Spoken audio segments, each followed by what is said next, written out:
Razgledi in razmisleki.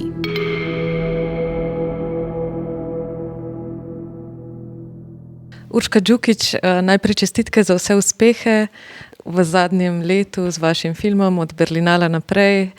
Pa me najprej zanima, kako ste pravzaprav prišli na to idejo za film in kako ste potem od te začetne točke razvijali scenarij do verzije, ki jo danes vidimo v filmu. Ja, zdaj v bistvu prva inspiracija je prišla od enega pevskega zbora, enega nastopa, ki sem ga šla poslušati. Dekleta so pele neko staro slovansko ljudsko pesem in je bila zelo lepa energija, tako močna, da me je zelo močno ganilo.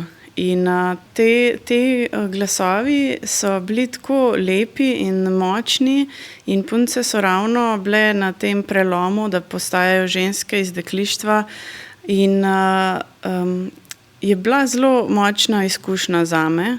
Nisem čisto razumela v tistem trenutku, zelo me je ganilo in sem začela raziskovati ženski glas. In skozi to v bistvu vstopila v telo in v te naše čute in v stvari, ki so v bistvu shranjene v telesu.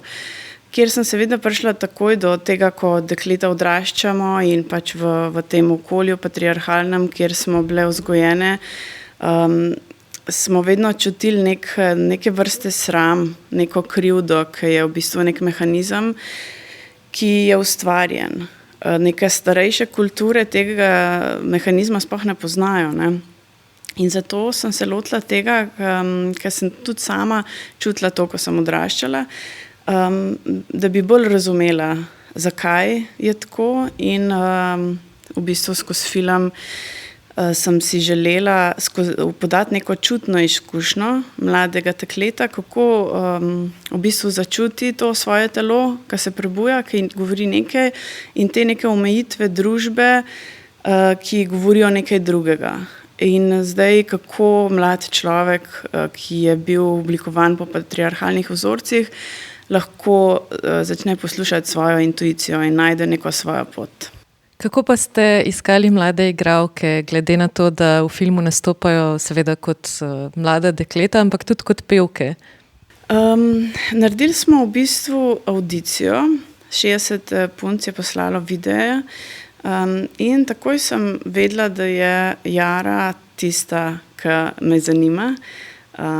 Nekaj posebenega je imela, na začetku še ni bila čisto sigurna, da bi ona to delala. Seveda je pa treba pač, ko igralec vzame vlogo, se zelo jasno zavedati, da je to velika odgovornost, ki jo nosiš. In v bistvu smo imeli veliko vaj, tudi Nataša Burger mi je pomagala kot acting coach in smo skozi improvizacijo raziskovali te like in odnose med njimi in te njihove motive. Skratka, poglobili smo se v psihologijo vsakega lika in vsakega trenutka posebej, zato da smo zelo jasno razumeli to človeško obnašanje in pač prišli do tega realizma, ne, ki je potem pokazan pred kamero. Zdaj, ostala dekleta so pa bila tudi izbrana kot pevski zbor. Mi smo sestavili projektni pevski zbor, naredili avdicijo za 30 punc, pevk, in smo sestavili zbor, vzeli dirigentko in tudi potem se je naš Saša Tabaković učil vodenja zbora. In ja, tako se je pripravil na to vlogo. Kaj pa se vam kot režiserki zdi najpomembnejše pri delu z igralci in igralkami, predvsem pa imam tu v mislih mladimi igralkami, sploh glede na to, da so mogoče neki prizori mogoče malo bolj občutljivi, kako pristopate do teh prizorov, do dela z njimi? Ja, mislim, da skozi spoštovanje. Mislim, da vsak odnos lahko zelo dobro funkcionira, če je spoštovanje iz obeh strani prisotno. In seveda, da se zavedamo, da čutimo druge ljudi, da je pač včasih komu malo neprijetno in če ti to čutiš, lahko tudi to popraviš in to tudi ne vpliva na kreativno delo, ne.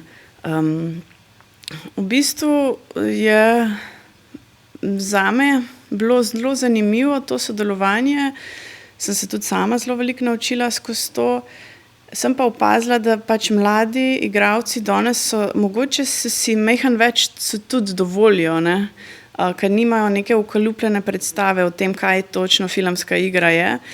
In potem si več tudi dovolijo. Seveda je treba to voditi, to ne gre kar tako, da pač je vse vrhunsko, ne?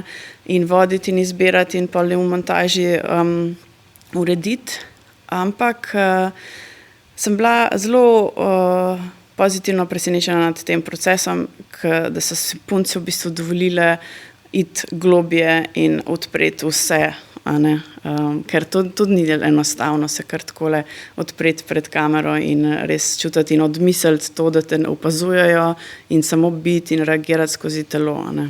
Zdaj film prikazuje obdobje odraščanja, na nek način tudi spolno prebujenje, odnos deklet, mladih deklet do svojega telesa. Kaj je bilo za vas osebno najpomembnejše pri teh temah? Kaj vam je bilo najbolj zahtevno morda?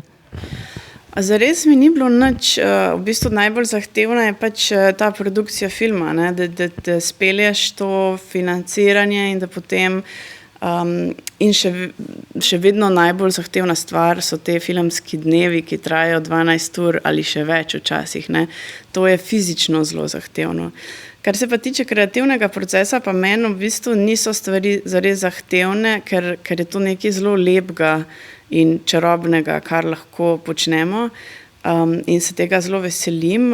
To ne pomeni, da je vedno lahko, včasih je pač tudi stresno, še posebej, ker če si utrujen od teh dolgih dni, pač je malo, ampak v bistvu pa, ko se ti zgodi ta magičen trenutek nečesa, ko se nekaj novega rodi pred kamero in to ujameš, si čist blažen in vesel, da lahko to počneš v življenju. V filmu ima tudi zaradi teme, ker spremljamo zborovsko petje, pomembno vlogo zvok, hkrati je to tudi nekakšen notranji šepet glavne junakinje. Mogoče nam lahko poveste, koliko časa ste posvetili prav temu vidiku filma, zvoku, kaj vse ste počeli z njim oziroma na kaj vse ste morali paziti? Ja, zvok je zelo velik del tega filma. V bistvu je bil že zapisan v scenariju, a ne, v vsaki sceni sem jaz tudi že zraven pisala vse, kaj se sliši. Nekatere stvari smo potem naknadno razvili. V bistvu, kar se tiče samega pevskega zbora, smo snemali real time vaje, kar je bilo tudi zelo zahtevno za tehnično ekipo. In seveda pol za montažo, ampak jaz sem si želela ujeti ta realizem tega procesa ustvarjanja glasbe, ne samo končnega izdelka glasbe in harmonije, ki se ustvarja, ampak proces ustvarjanja, disharmonija in stvari, ki se vmes dogajajo med ljudmi, med vajami, to me je zelo zanimalo. Poleg tega pa pač smo zvok uporabljali na razne načine, seveda, da smo v bistvu šli noter v te čute, v telo z Lucijo. Ja, zvok je ena zelo pomembna stvar. Enkrat mi je en inženir zvoka povedal eno zelo dobro stvar. Je rekel, ja, veš, zvok je bolj skrivnosten kot slika, ker zvok vzpodbuja vprašanja, slika jih pa odgovarja na vprašanja, ne. In je zvok tudi že v prejšnjem filmu Babičino seksualno življenje sem se zelo zvokom igrala in dojela, kako je, tudi če slike ni, zvok v bistvu zelo angažira gledalčevo zavest, da si sam predstavljaš, ne, in da vstopaš v film kot so kako se reče, da so ustvarjalec, ne, zgodbe. Zaradi tega je zvok pri filmu tako izjemno pomemben in bi mu mogli dati več veljave. Sami ste zdaj omenili tudi sliko. Kaj vam je bilo na vizualni ravni najpomembnejše pri tem filmu, ker je tudi izjemna fotografija, razni simbolni pomeni se slikajo tudi v prizorih, recimo cvetlice vidimo, kako se razpirajo cvetovi, podobne simbolike. Ja, v bistvu prva ideja, ena beseda, ki smo jo velikokrat uporabljali na snemanju, je nežnost. Vse smo delali nežno in v bistvu iskali nežnost v vizualnem. Hotela sem biti zelo blizu Luciji in vsem ostalim, zato da bi zares začutili to, kar se njej znotraj nje dogaja. In ko smo enkrat šla z Levom tako blizu, vidiš, kako v bistvu vse stvari uhajajo ven iz okvira in kako je to tudi neka metafora te zgodbe, da pač ti ne moreš ukviriti mlado dekle in ker bo v vsakem primeru ušlo ven iz teh okvirov. Film je začel svojo pot z velikim uspehom na Berlinalu in potem je šel po kinematografih v Sloveniji, pa na druge festivale, prejel je kar nekaj nagrad. Pa me zanima, kaj je za vas v tem zadnjem letu, odkar je pač film nekako ugledal luč sveta, kaj je bilo vam najlepše, kaj je tisto, kar vam največ pomeni od vseh teh uspehov? Ja, zelo sem ganjena v bistvu, ko dobivam kar sporočila od raznih ljudi po svetu, kako so se mi zahvalili za ta film in kako so se počutili razumljene ob tem, ko so ta film gledali, in ne samo ženske, tudi moški. In to takrat, ko pač se dotakne tvoje delo ljudi, takrat se mi zdi, da si nekako naredil to, kar je tvoje poslanstvo. Še zadnje vprašanje. Prebrala sem, da planirate in ste v procesu nekako začetka ustvarjanja novega filma, ki naj bi govoril o Veroniki Deseniški, pa me zanima, kaj nam lahko za zdaj poveste o tem filmu, zakaj ta tema, kje ste na tej točki? Ja, zdaj Veronika je v bistvu prišla ideja za ta film je prišla od patra Karla Gržana, ki me je nekako navdušil nad to zgodbo. Tudi zaradi tega, ker ko smo bili mi mladi, smo vedno brali te romane, navdahnjene od te zgodbe, in ko sem jih šla potem še enkrat prebrati, sem ugotovila, da so vsi te romani precej napačno reprezentirajo žensko, vse so napisali moški, ki se mi zdi, da sploh niso dali nobene veljave ženskine portretirali kot neko krhko, mlado, lepo dekle in pasivno. Tako je pač bilo včasih, da so tako mislili, da ženske take so, pa sigurno ni bilo tako.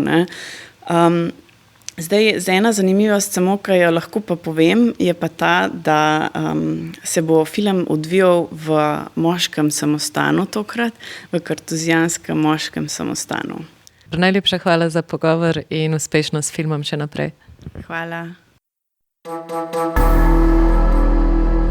Razgledi in razmisleki.